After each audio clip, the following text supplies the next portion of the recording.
So guys, niko hapa JKIA and I want to speak this. Yesterday I had Davis Chirichiri, the CS of transport.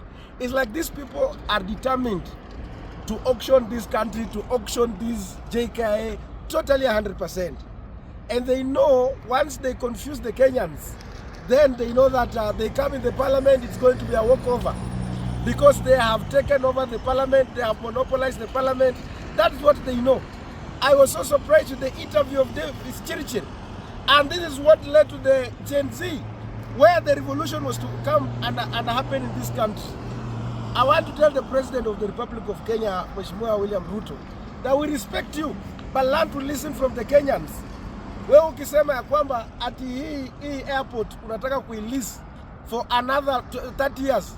30 years, wewe hata 30 years wakina nando hao watu wengi, mimi nitakuwa mzee. Sijui hata mimi sijui nitakuwa mzee, mimi nitakuwa mzee na wajukuu. Na so let us be, alafu mnataka compare yourself with the one for the expressway. Will you explain to our children that we leased JKIA that was built by our forefathers, our four leaders, kina Jomo Kenyatta, kina Kibaki, kina Moi of this country, eh? And even Uhuru Kenyatta, he built the terminals. Look at how beautiful it was. Look at the entrance the other side. And you want just to auction everything.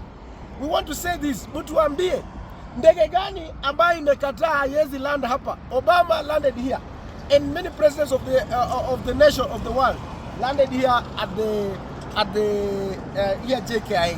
Mtuambie ni nini ambayo, kwa sababu mmesema you don't want to start a new airport. Mnataka tu kuimprove nini? Mnataka kuimprove hapa technology, si kitu unafanya hivi. Kama wanataka new airport, waende Kota City, waende Kajiado, wajenge kule international airport ambayo we can even say we have our engineers, architects, they can bring and modify this stuff here.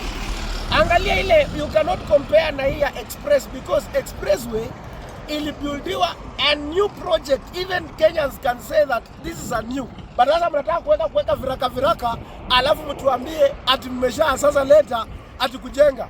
Bwana, hiyo maneno tunataka kuambia kwamba Kenyans are watching, and Kenyans will not forgive us if we the people, if we the leaders, we are going to accept this nonsense that is going to happen here.